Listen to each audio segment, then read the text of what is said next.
Welcome to episode 801 of the Friends of Fantasy Benefits Baseball Podcast. I am Justin Mason, joined as always on Sundays by Bruce. How you doing, my friend? Wonderful, my man. Wonderful. We just had opening weekend of baseball. How can I not be wonderful? How are you doing? I'm doing all right, man. It's it's a few days in. I'm feeling good. I'm still feeling energized. My teams are starting off well, which is always a good thing. It's much better to have your team start off well than start off poorly. How are your teams faring so far? Have you won any championships already? No, I mean, I'm close. I had Ohtani pitch, so that's awesome. You can't go wrong there. But no, most of my teams have started out well. I'm looking to just start out balanced. I just want to come out of the opening week, with a number in every category. Try and have low ratios. Chris Bassett hurt that today, but we'll do what we can. Yeah. If you had Chris Bassett anywhere today, you're not feeling super good about your start, but that's understandable. There are going to be bad days. I had Alek Manoah on a couple teams, or more than a couple teams, so you'll fight your way back. We are going to be talking about some of the big pickups today that happened on here Sunday night, which is where we're recording, or when we're recording. In the RotoWire Online Championship, using that one because it's a 12-teamer. I think it's more applicable to as many leagues as possible, and kind of get your general feeling on some of these guys that were big pickups in these RotoWire Online Championship. And then I'll cover more news and other things with Dave tomorrow night. THP Nobe said he started Sale and Null this week. Yeah, that's a pretty brutal start. So I had Sale in a couple leagues as well, and those leagues aren't doing so well. But thankfully, at least for me, I don't have Sale. I was outbid on Sale in some of my bigger money leagues. So that's a good thing for me because I was in on him. It's still early. Don't worry about things unless there's something actionable, right? If a guy's going in and throwing 2 miles an hour less, then you start to worry. But one bad start, not super worried about it. Let's jump into some of these big FAAB pickups of the week, and we'll start with the guy who's picked up in the most amount of leagues, and it's because he might be the closer in Colorado. Daniel Bard hitting the IL with anxiety. Good on him to get that looked at and worked on before getting on a mound. But Pierce Johnson was the big FAAB pickup. He registered a save for the Rockies. Hey, you're in Colorado. Do you think Pierce Johnson's the guy? I personally think he should be the guy. I think he should have been the guy. Daniel Bard did fine last year. He did really well for being in Colorado, but he's not the guy I'm looking for. And he missed a lot of time already in this type of fashion. And so, like you said, you want him to take care of himself, get better. There's probably not going to be a real big rush on his timetable coming back, I feel like. That's just personal feelings. I also don't know if they're going to be playing for anything meaningful. So why rush him back? He's kind of old as well. So all of it just doesn't – it's a perfect opportunity, though, for Pierce Johnson. Like, that's kind of where I would want to pivot anyway if I was the Rockies management in the bullpen. I think – it might be a blessing in disguise for both of them.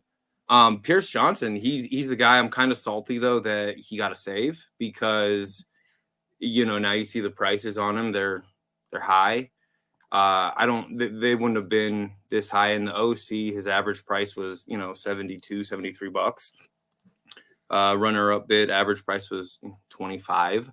So pretty big gap there. But if you wanted him, you're going to have to pay up in the 60s, 70s, probably, but he has the skills there. You know what Sierra over the last 2 years was a 3.34, 31.8% strikeout rate. Yeah, a little bit high on the walks. I get it, 11%, but I'll take it. When you have that high of Ks, I'll roll with that. Ground ball percentage is serviceable at 38%, but in 2022, it jumped all the way to 54%. If we really take a look at a relief pitcher, that's what I want to see. More strikeouts, more ground balls as well, and that should play well, I think, in Coors if he can keep it and out of Coors. So I think he has a hold on that job too. Oh, I don't know that I buy that he's got a hold on the job. Like I do kind Who's of better? wonder. It's not that anybody's better, but Brad Hand has experience. This could be like a lefty righty thing.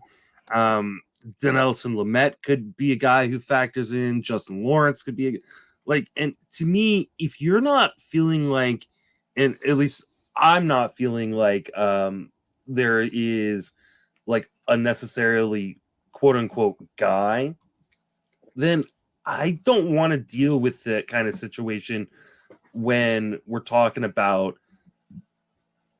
a split situation on a bad team, right? I'll invest in a split situation on a good team. But the Rockies, like, if we end up like seeing like 2 or 3 guys sharing this role, what are you getting? Like 12, 13 saves apiece? Like that becomes a huge waste of FAAB revenue. Now, I will say a vast majority of the people who spent, there were 41 teams who spent more than $100 on him in FAAB in the RotoWire Online Championship.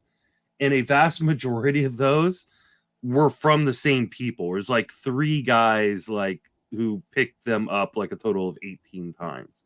So I think this largely, when you look at the kind of the FAAB bidding on Pierce Johnson in the RotoWire Online Championship, I think what you're seeing is like the same guy over and over and over again, bidding him up and overspending, especially if you look at some of these backup bids.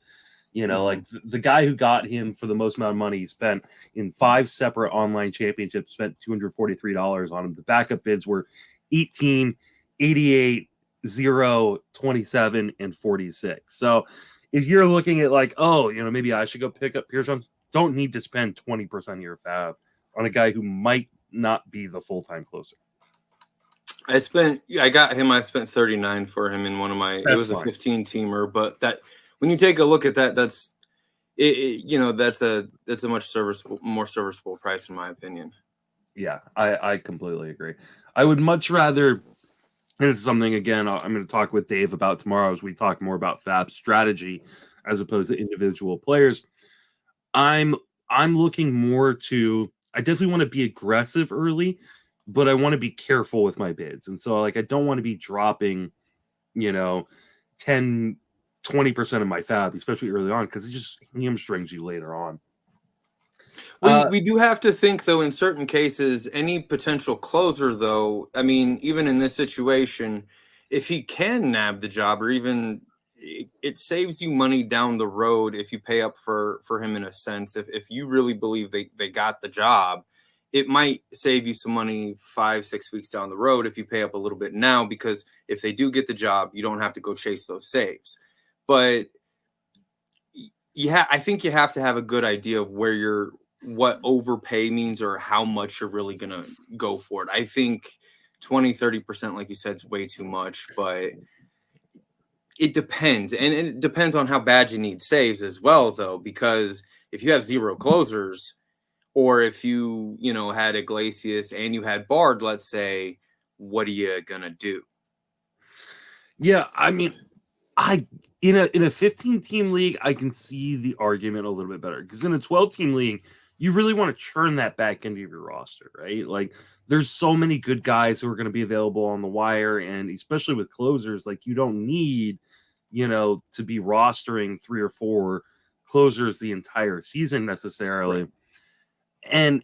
But so blowing 25% of your FAAB early on one guy just hamstrings you later on, and it's just not something I want to do. So in a 15-team league, I get that argument, right? Because you're not going to be churning quite as much, and the chance that a guy of his potential level isn't as likely to come into the pool because so many more guys are rostered. But man, 25% of your FAAB on Pierce Johnson, who, let's say he is the guy. Let's say Pierce Johnson gets 80% or 75% of the remaining saves for Colorado. We're not thinking he's going to do what Daniel Bard did and get 30 plus, right? We're probably still thinking low 20s. is that really worth 25% of your FAAB? It might be, but it might not be too. It might come with some pretty shitty ratios. Yeah, good. The next guy who was picked up in the most amount of leagues is a 2-start pitcher with some pretty high upside in Tyler McGill. McGill was one of the industry's favorite sleepers coming into draft season last year. Wasn't able to stay healthy. He did not look particularly good in spring training, and the velocity was down. Are you buying in on Tyler McGill as a pretty interesting pickup? Yeah, I think it has some legs there. Now it depends. To me, it always depends on the price. I didn't get him in anything, but I also wasn't paying a ton. I tried to build my team where I had pitching depth. He was going average $62. Is his average bid is what it took, and the average runner up is about $23. So I was more, for me, it was more in the teens, but I've been hella conservative when it comes to how I'm spending early on. So that's just me. That's just a personal thing. I think part of us, though, kind of remember the awesome first month he had last year, right? So we always hope there's that upside to it because it was a hell of a first month. So if he can kind of recapture that, it's worth it. I mean, the first month was 4 wins in 28 innings. Shoot, 1.93 ERA. So I mean, he crushed it, right? So there's the upside there, but he also really fell back down to earth last year after that first month. So for me, I was just a lot more hesitant because I'm not going to go out there and spend. I mean, if you had $1,000, that's 6% of your budget, average. And some of these teams well into the hundreds. There was 23 100 plus bids that it took to get him. And that's just, for me, that's way too much for me. So I'm not in at that price at all, but depending on what happens with your staff, where are you at on him? I think it's super risky. Like I love McGill if he was healthy. If you could say like that McGill was definitely going to be like what we saw at the beginning of last season in the spring training in 2022, I'd be all on board. And I mean, he went for a max of 234.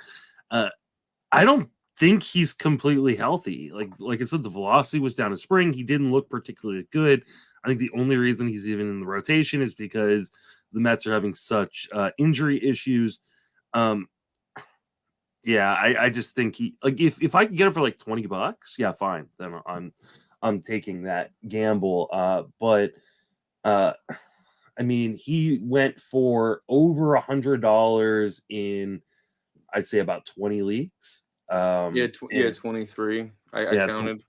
Yeah, that's too much. Like, especially because again, in these 12-team leagues, and even in 15-team leagues, you're going to want to be streaming all year round. You can get 5 different $20 players for the $100 that some people spent on him. I didn't bid on him at all in any league. I don't think he's healthy. I'm just, and if I've got question marks about a guy like that, I definitely don't want to spend that kind of FAAB. I'd much rather have, a guy like you and I were talking about prior to coming on and Cutter Crawford. I'd rather take that stream, as opposed to Tyler McGill. Of the 146, I think, leagues that picked him up, I think there's 29 that had $0 backup bids on him. So there's a decent amount of money wasted on him as well, in that sense. So I totally steered clear. There was some other guys I had way higher up on my FAAB list. So, I mean, good luck on that one. Another interesting one was Nolan Gorman. He was picked up in 124 leagues with a max of 388. Again, this is one of those situations where the top 6 bids that were won in the online championship were won by the same guy. So, and he spent $388 on him in 3 leagues and $355 on him in 3 other leagues. And then he also spent $288 on him in a 7th league and $255. He really likes. I wonder if Nolan Gorman's dad is playing on NFBC, because that's a lot of money to spend on a guy who's potentially not even a full-time player, even though he has looked pretty good to start off the year and in spring training. Where are you at on Nolan Gorman? Yeah, no, that's a rich price to pay for exactly what I think you said is a part-time player. Now he may, I mean, maybe I'm wrong there, and he has some legs to him, which is fine because he showed some pop last year. He showed really good things last year, but he also showed some bad things. You know, he struck out a lot, low average, but even with that, he was a plus, you know, WRC plus guy, 107 with a 14% barrel rate. 22 years old and, you know, what, 300-ish plate appearances last year, 313. So I could see the appeal. But they got to let him play and let him go. And so maybe it's one of those things where, well, they're letting, you know, Jordan Walker run, so they should, you know, maybe let Gorman go as well too. So, because I was wrong on, I mean, yeah, Walker should have been called up, but I'm always tentative with teams doing the right thing and playing the guy from the rip. Mm-hmm. Right. And so it's kind of another issue in that sense too. Does he play full time? If he plays full time, I think you got a guy that has a little bit of pop. He could have a lot of pop actually, in a sense, but he could strike out a lot too. So I'm a little worried there, but the price point is just, that's rich for me early on. I get we have a lot of money, but dang, man, 20 plus, 30 plus %. No, that's no.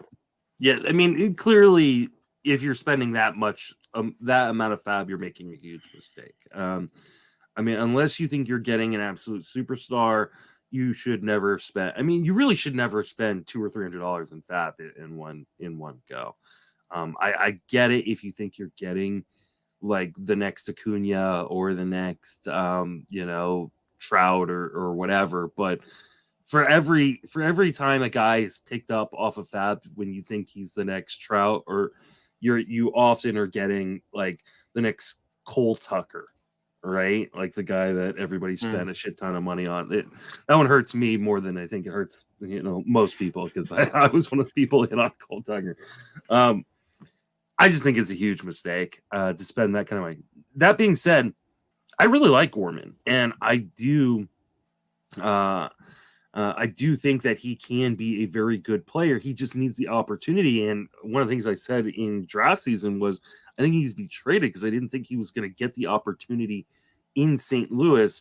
So far, he is getting an opportunity. It looks like he might be kind of the strong side platoon at the DH. The problem is that's partially because Lars Nootbaar is a little bit banged up. They've got Alec Burleson on this team, who they seem to really like. And I just worry that if he struggles, which he will do with the amount of swing and miss he has in his game, that he loses out on playing time or even gets demoted. He really needs an injury on this team to kind of secure playing time. I think he can ride the hot streak right now and pick him up in leagues where he might still be available, but just be ready to jump off. And so if you're spending 20 or 30% of your FAAB on him, you're kind of stuck with him, right? Like you can't like spend $200 of your $1,000 FAAB or, you know, $20 or $30 of your $100 FAAB and then just drop him in 2 weeks if he's not playing. Like that just is a bad allocation of resources. So it's a mistake on top of a mistake. Yeah, exactly. So I think I think it's just bad policy for the most part to drop 20 or 30% of your FAAB on anyone, especially a guy who doesn't have a clear path to playing time. Like it's just, I think that is a pretty big mistake. J Hook in the chat asked, how many people mistakenly picked up Trevor McGill instead of Tyler McGill? And while you were talking about Gorman, I looked that up, and it happened. 4 people in the RotoWire Online Championship picked up Trevor McGill, high bid of 86, and then a 47, a 33, and a 31. So not like devastating bids, but some mistake bids, including a couple of mistake bids by I think some people in the industry that are pretty smart and shouldn't make those mistakes. So I won't call them out by name. I'll let them talk to it on their own podcasts. You're lucky. So back to Gorman. So checking him out for a second, like first half he was looking okay, but had a 120 WRC plus, but he was still striking out at 31% of the time. That's rough. And then the second half it jumped to almost 36% WRC plus. It plummeted to 90. I think that's the downside right there. And if that happens, I think the playing time's just gone if that happens, because I think the Cardinals are playing for something, so they can't afford to give away at bats like that, in my opinion. So I think the strikeout rate is something that I'm a little concerned with. Now I know this year early on in the 13 plate appearances he has 3 Ks, 4 walks, 31% walk rate, 23% K rate. That's nice. It's 13 plate appearances, so we'll see if he can hold that. If you look at some of the underlying numbers on that, it's actually really interesting because he's a guy who has been pretty aggressive with his choices, especially inside and somewhat outside of the zone. I mean, he's had last year in the majors he had a 34% O swing. So far, he's been very, very passive. He's just waiting for his pitch, and it's working right now. He's only swung outside of the zone about 11% of the time. His swing strike rate is under 10%. And his just overall swing rate is only 22%, which is, minuscule. And the question becomes, do pitchers start to attack him a little bit more? If they decide that, hey, he's being really passive and just waiting for that pitch, am I going to try to attack him a little bit more in the zone, try to get on top of him? Because right now pitchers have just been kind of going out of zone, hoping that he's going to chase, and he's not doing it. So obviously it's just such a small sample that we have no idea how much of this is sticky and how much of it is not. But some of these things will become a little bit more concrete, a couple weeks into the season. Something to watch really is, how aggressive is Nolan Gorman being? Is he allowing pitchers to kind of attack him in the zone, or is he, saying, hey, I'm gonna let you, if you want to go outside the zone of me, I'm gonna spit on it, and then I'm just gonna wait for my pitch inside the zone. J Hook saying the first home run from Gorman today was an absolute meatball from Chris Bassett. Second was him staying back on a curveball that was really nice. See, and that's what I like to see, right? So obviously you're going to get gifts every once in a while, and it just becomes a matter of, can you take advantage of those bad pitches that people throw? And sometimes it's going to be a matter of taking a good pitch out as well. And so I haven't had a chance yet to watch Nolan Gorman's home runs, but from what J Hook's saying, that second one, him staying back on a curveball and kind of rocketing out is a very good sign for him. Yeah, no, it's interesting. I'm taking a look. That one was 105. Looks like EV there.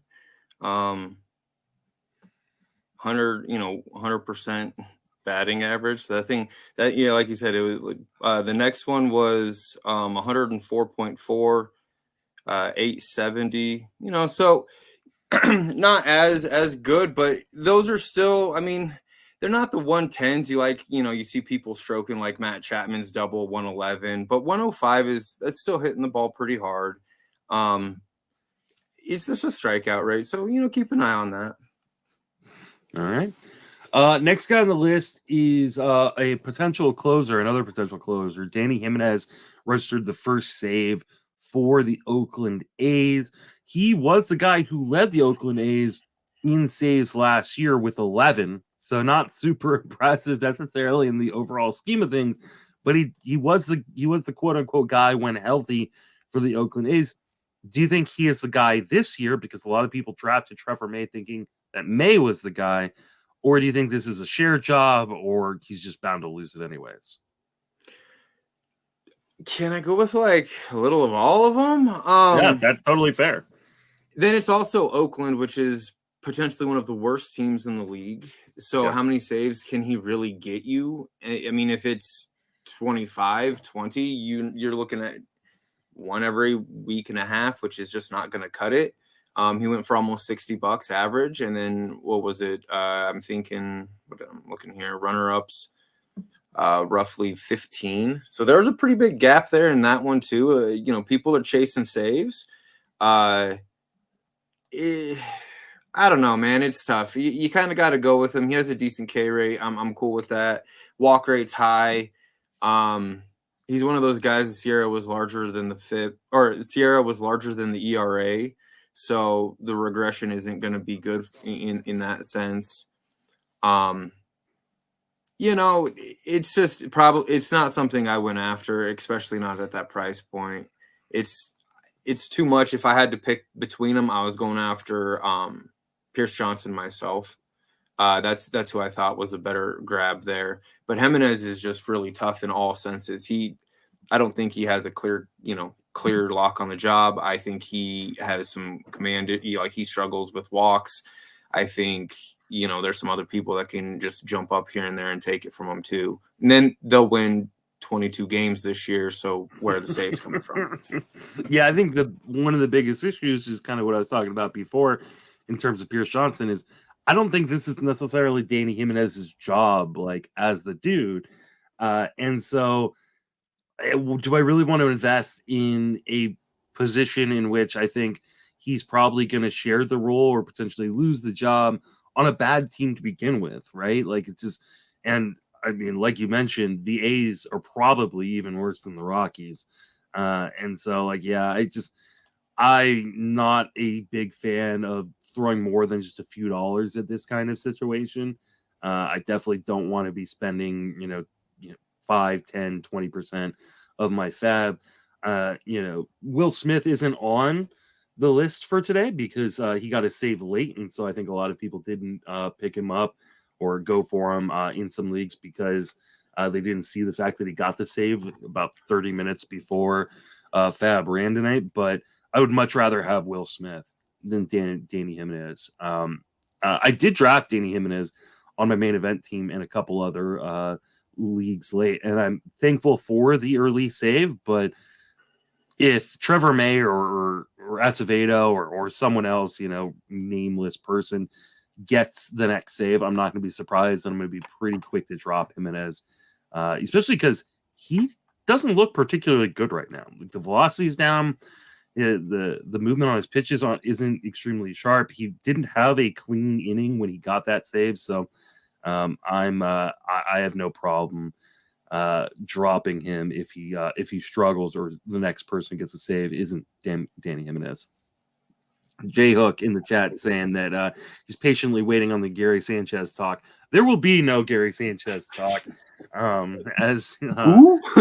exactly. I think it was a great signing by the Giants. I think why not, especially with Joey Bart sucking and now hurt and on the IL. But until he gets called up, I just don't really care that much. And even once he gets called up, I don't know how much I'm going to care. All right. The next guy on the list is Michael Grove, who's going to come up and make at least 3 starts, according to Dave Roberts of the Dodgers, kind of replacing Ryan Pepio, who hit the IL kind of surprisingly before the start of the season. What are your thoughts on Michael Grove? Yes. It's Dodgers. I mean, honestly, that's kind of how I feel like with that type of thing. They're so deep. They really know what they're doing, I feel like. I mean, Tyler Anderson, it's just like, honestly, whoever they're throwing out there, I feel like you got to roster them. You got to think about it. He was pretty solid in the minors. If you take a look in 2022, the jump from AA to AAA, FIP, ERA jumped up, but that's kind of what you expect. But whatever. I mean, I'm just looking at it as a whole. I like seeing a decent strikeout percentage there, not outrageous walks. But he's young in a sense of MLB experience, so you kind of have to take that into consideration. But like you said, roughly 3 starts. I'm gonna throw a dart at it for sure myself. Grove wasn't too expensive, $38 on average in the OC, and backup of $9. So realistically, he was able to you were able to get him at a certain spot. So I was looking at him in a lot of leagues myself.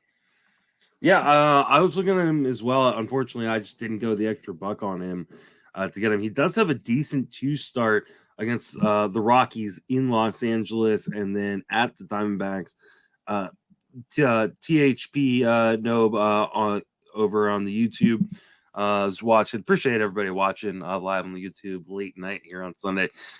Said the Rockies haven't been to Coors yet, so I'm not sure about Grove versus the Rockies and D-backs. And that brings up a really good point because we talk about often that Rockies hitters struggle on the road, but that's partially because pitches move differently. They break more or they break less in the thin air in Colorado.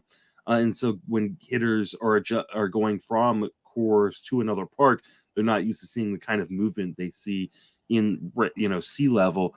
But they haven't been to Colorado. They've been playing in Arizona for spring training, and they start the year on the road here. So the Rockies hitters have actually been hitting pretty well. CJ Cron crushing the ball right now. Ryan Mann hit a home run yesterday. So it's not as safe as a matchup as it would be maybe a week or two down the road. I still think it's not a bad matchup. I mean, I'm still not super worried about the Colorado offense. Arizona's offense is, I think, sneaky good, but it hasn't started to click yet. So I wouldn't mind the play, especially if you're looking for kind of a cheap 2-start, but there is a little bit more risk than maybe it first appears because those Rockies hitters haven't had a chance to acclimate to kind of how pitches move in Colorado's thin air. I'm not worried about the Rockies offense personally. I'm not either, but it does have some good pieces. But no, it does, and I get down with that. But I mean, we're still talking about the Dodgers. I mean, yeah. Anytime he goes out, all he needs is 5 innings, and he has a potential W for you as well. Mm-hmm. And that's 2 this week because, like you said, Arizona's been slow. I mean, yes, they got some hitters I like too, but give me that 2-start. Give me the Dodgers. He could get a ton of run support, and that could be a nice 2 wins. And it could be like 10 innings with like 3 earned runs. I could take that all day long to the bank with 2 dubs. Like maybe that's being super aggressive, but then again, it could happen as well. It's the Dodgers; they win a lot of games. Yeah, I'm with you. I don't think it's a bad stream at all. I tend to be a little bit less aggressive on streaming early on in the season, just because I don't want to fall into a hole in my ratios. But if you're a person who likes to be a little bit more aggressive earlier in the season, I think you could do worse than Michael Grove. And J Hook is saying that his start next week is against the Cubs, so another win in the books. I think the Cubs I don't know if it's half bad, but right, and I think it's but then again, I think it's a matchup that he could do well in, or it's at least that's a good price though, Grove, for 32 and backup at 21. Yeah. I got him in TGFBI 21 and nothing for a backup, so I'll take that all day to the bank. Like he could suck, it's gonna happen, whatever. Absolutely. But he could also be really good too. Mm-hmm. Speaking of Colorado, Alaris Montero was one of the more picked up guys. It looks like he's gonna play every day with Ryan McMahon kind of filling in for the corpse of Brendan Rodgers. They need an everyday third baseman, and Montero seems like he's the guy with Moustakas kind of just maybe strong side platooning at the DH spot. What are your thoughts on Montero? Is he a guy you're picking up? Do you like a lot of strikeouts? Oh, I do not, but I do like some power at third base. So currently he has 8 strikeouts, 0 walks, and 16 plate appearances. Oh, that's not good. No, it's not. He had 32% strikeout rate in 2022 and about 185 plate appearances I'm looking at. So yeah, okay, the barrel percentage 8.6, 39.7 hard hit. So he will get some out the park. He had 6 last year. ISO's up there around 200, so that's supporting, power. But like, how many can you really expect in that sense when you strike out at a really high clip? That's the thing that worries me is you strike out that much, you're gonna run into problems quickly, and contact percentage this year is at 50%. Contact last year was 66.8%, almost 67. Not good signs there. Yeah, it's kind of interesting because like he's a guy who didn't really strike out a ton in the minor leagues for the most part, and kind of is graded to have a pretty decent hit tool. But like his underlying metrics are all over the place. I mean, he's swinging outside the zone 50% of the time, but only swinging inside of the zone of like 58% of the time. His swing strike rate is 26%, and his zone contact rate is only 73%. These are odd and not very good numbers, and they kind of back up the amount is horrid in that sense too. Like last year, O contact was 49%. So I get it, but like I wasn't drafted. I mean, I wasn't targeting him at all today. At all, I was not targeting him. He went for average of $40. Runner up was 15, 16. $600+ bids. I think I'm counting here. That's just too much. I think there's a lot of swing and miss in that profile, and it could be a really rough week if he hits a slump. Yeah, I could definitely see that. Yeah, he was the guy that I was targeting. I don't think I got in very many spots, if at all. Let's see. I did not get him at all. He went for triple digits in a couple of leagues I'm in. So, yeah, maybe I'm a little bit glad that I didn't get him. He's he's getting to go to Colorado for the weekend series. So I kind of want to see how that plays out against a really bad pitching staff in the Nationals. So maybe I'll feel a little bit better about him coming off the weekend. But right now, yeah, those underlying metrics are pretty scary. Obviously, again, we're going to stress small samples, super small sample, super small samples. But he did have the 185 plate appearances last year. That was really high strikeout rate as well. So there's a little something there, just suggesting it may not just go away overnight. And then we got to think Coors is a great thing, but if you can't put the ball in play, you can't take advantage of the field. Yeah, absolutely. All right. The next guy is another streaming target that people were picking up, and it's Mike Clevenger, who has a start. Did he start today? Let's see. I didn't even check to see if he started today. So it was yesterday. Yeah, he did. Earlier today. So on Sunday he had to start 8 strikeouts or 5 scoreless innings at Houston. That's a pretty good start to go up in a kind of blank Houston. He gets a start at Pittsburgh at the end of the week.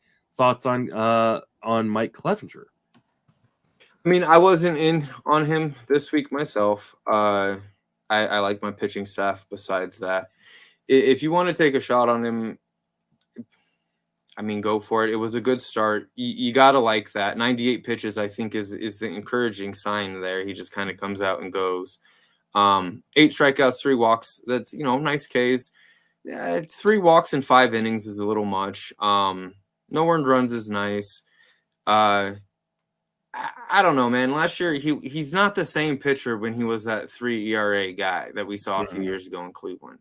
That was, at this point, 3 or 4 years ago. He's been having a Sierra in the mid-4s. ERA in 2022 was 4.3. WHIP was getting higher. Strikeout rate has plummeted. If it comes back, I could see it, but I think you're kind of, for the bids that are going out there, you had a lot, 10 of them over $100. I think that's far too much for me. Average about 48. I could get behind that if you needed pitching. I tried to really draft pitching this year from the get-go. I was in favor of taking high-end pitching, so I tried to, because I wanted to avoid this exact situation with guys like this, with a Clevenger type, trying to get him on the bounce back for $50 to $100. That's not what I want to do. If he can keep these Ks up, you might have hit something there with him, because he could really outproduce his projected ERA, and maybe he can achieve, the lower 4 SIERA, lower 4 WHIP, or lower 4 ERA, lower 1.1 WHIP, and maybe not such a high WHIP there. But I'm staying away. It was a great start against Houston, but 5 innings, a little too small for me. The THP noob in the chat said 3 walks and 2 hit batters. So this is that 5 innings. Yeah, that's not a good sign. So no. It sounds like he's still kind of struggling with command control. On the plus side, he did have his velocity was up in the start. He throwing 93.6 on the fastball and pretty much 80 miles an hour on the slider. On the negative side, he was really a 2-pitch guy. He threw some other pitches, but he didn't throw them. He didn't throw his cutter, changeup, sinker, curveball more than twice each in the outing. And so he's really relying on 2 pitches. I think this is just him getting lucky against Houston. Like, he just didn't get crushed. And that he, like you mentioned at the beginning, he is not the same guy he was when he was kind of looked like a star breaking out in Cleveland.